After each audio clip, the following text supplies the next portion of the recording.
Good morning, Regians. Last class we were speaking about how the Christendom was being formed with the alliance between the um, Papacy, the Frankish kings, and the missionary monks. And we ended with one of these quotes by historian Richard Lebel that the church was inspired by Augustine's City of God to make the world Christ-like. But a frequent result was that we became tainted in that process, that the spiritual realm became secularized. And we were speaking about some corruptions, the buying and or selling of church sacraments or offices like simony, and that this wasn't completely people's fault with the practice of primogeniture, that people were just looking out in one way for their own family and helping friends and relatives with jobs through the practice of nepotism. This led to, though, a lack of talented and qualified bishops. If you recall, when we talked about the beginning of the Middle Ages, one of the things that accelerated the church, accelerated the demise of the Roman Empire, was that many qualified candidates who could have been politicians or leaders decided to take positions of leadership in the church. Now we have people that are becoming abbots or bishops who are not really talented or qualified. They're not committed. They don't want to live that sort of lifestyle. And overall, this is going to affect the church in basically a decline in the quality of religious devotion. This will all begin to change when we get to Cluny. And Cluny is a monastery in Burgundy, France, and it is founded by a guy who I love his name, William the Good of Aquitaine. William was a duke, and he had no heir, and according to his own words, he said he had committed a murder that weighed heavily upon him. The riches of a man are the redemption of his soul. Pondering this, desiring to provide for my own safety while I am able, it is necessary that from the temporal goods which have been conferred upon me, I shall give some little portion for the gain of my soul.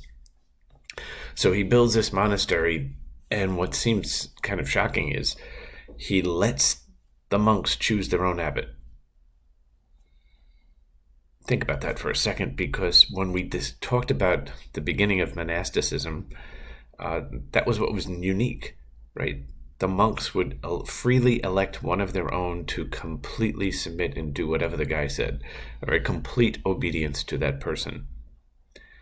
Well, somewhere between Benedict and Cluny, we can discover from looking at Cluny that because of simony, because of nepotism, because of kings picking spiritual rulers, the monks lost that choice. So William the Good of Aquitaine is giving that back to the church, and it's a stroke of genius because he puts them under the authority of the Pope, not the local bishop. So he's trying to separate that influence that the local king or the noble might have had to the detriment of the spiritual life of the church. If you recall from last class, the 10th century papacy was horrendous. It was not really something that one would want to emulate, and one might ask, why would he put them under their jurisdiction? Because William the Good knew that the Pope was far away and was unlikely to intervene, and actually liked the idea that this group of people were loyal to him. Cluny is going to be the dominant force in the church for 200 years, will actually be a pipeline to some of the popes in the next century. And basically it's the Benedictine order reformed, going back to it. And just to go back to that, we talked about last class, that cycle of corruption and reform that is part of our history. Even reform movements will lose some of their steam.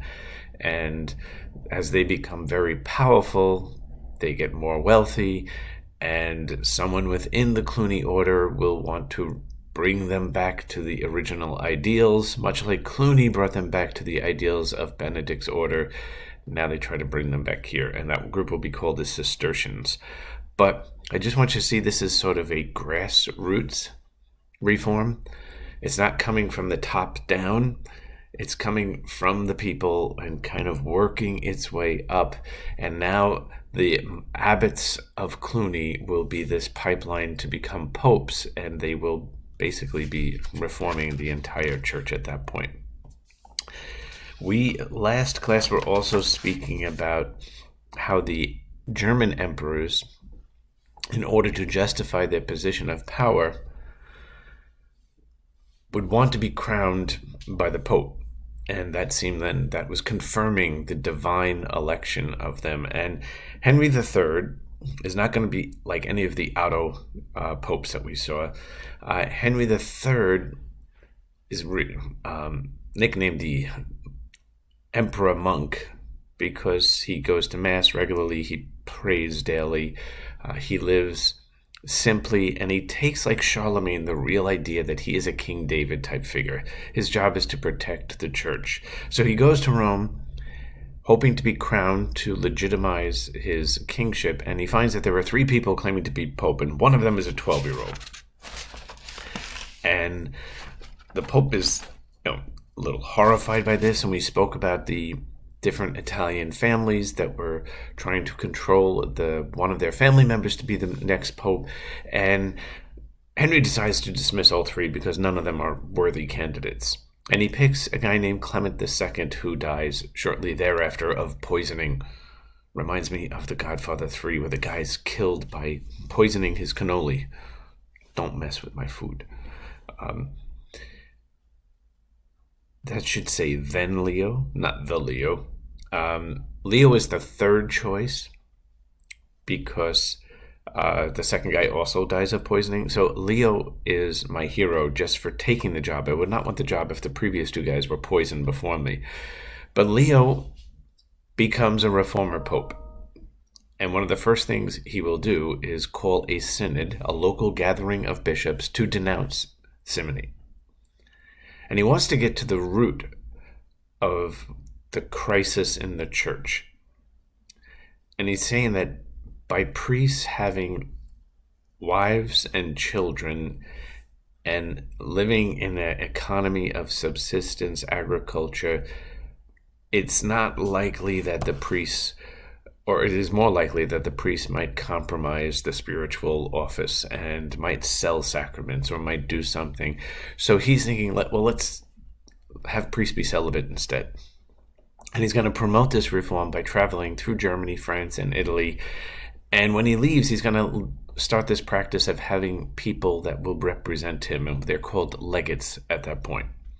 Unfortunately for Leo, he leads an army against the Normans, and he's taken captive. And this is just not at all like today's world. We're not talking about terrorist campaigns, domestic terrorism, any form of violent action that prevents people from functioning normally is a terrorist act. And Leo was leading an army, and he was taken captive, but because it's the Middle Ages and because of the code of chivalry, they actually treat him like an honored guest. He's given a nice room. They feed him well. And when he asks for, implements that he may write a letter to have an army come to rescue him, they say, sure, and we'll deliver it for you. Because that was the code of honor. And I think also the Normans were hoping that possibly they could negotiate some sort of ransom, so battle would not have to take place and they could get something for their captive. This goes back to one of the theologies. You watch the movie Romero, and you could think about what is the value of celibacy. Because we can't theologically just argue it's tradition, because I hope you can see the year is 1048, and the Pope is promoting celibacy. So it is clear that it was not always the tradition of the Church, but is there a theology that makes it make sense? Right? And that's something we'll come back to in a different class. But I'm assuming that you know something about the feudal system. The last class I spoke with made my assumption not completely accurate, but if you recall, with the disintegration of the Roman Empire, you don't have this centralized authority anymore. So you have local, smaller kings emerging. And nobody is completely powerful enough, so it's sort of delegating the authority onto a smaller level. But you have a person who is a lord, who might have a manor, who would be the more wealthier person, but he needs help, and he needs people to serve him militarily, so he has vassals. And those vassals might have their own vassals, and on it goes. But a majority of people would be serfs here, but you also have knights. And in this feudal system, we have something called lay investiture. So let's pretend I'm not Pope Skak right now. Let's pretend I'm Lord Skak, and New York is my domain. So I have 5 boroughs. This is before the internet. This is before cell phones. I can't really know what is happening in different areas. So I make,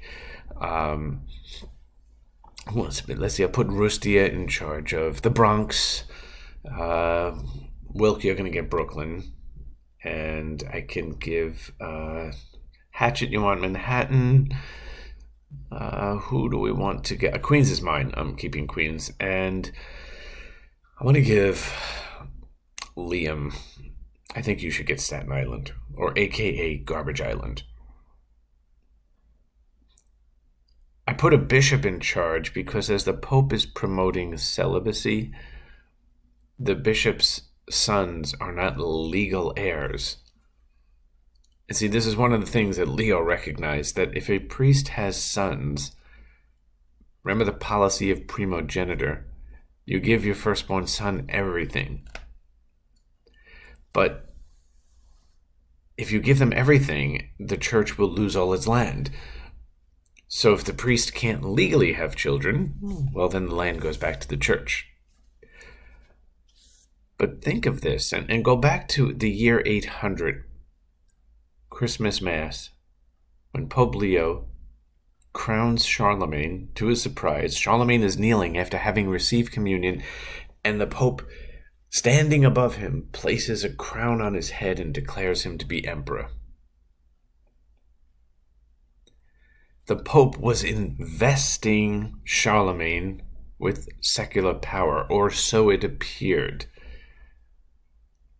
Well, now the king, who is the secular ruler, is investing the bishop with his spiritual symbols, which would be the ring and the crozier, which is the staff that the bishop has. And you got to wonder, is that a good thing? I mean, part of the feudal system is that the lord will always give a gift, bequeath something to his vassal. And that gift was usually land. It's a moneyless economy, so a fief would make you more powerful, depending on how large a piece of land you got. But to give with the land, the ring and crozier seem to be blurring the mind, or blurring the line that we've been speaking about of what is secular and what is spiritual. And we really haven't figured that out to this day. At what line do we cross where my spiritual freedom of expression will oppress you, and vice versa? At the same time, we have a guy named Humbert who is putting forth the theory of papal supremacy. Right? And we have this fascinating idea of which holds greater authority. Do I have to listen to the local king, or do I have to listen to the bishop? And Humbert says, well, listen, the king is supreme in secular matters, the pope in spiritual matters. Spiritual matters are much more important than secular, and that was a given back then, so you can't question it right now. That is what people in the Middle Ages believed, but this is the logic. If A is true and B is true, therefore C. Therefore, the Pope has the highest authority.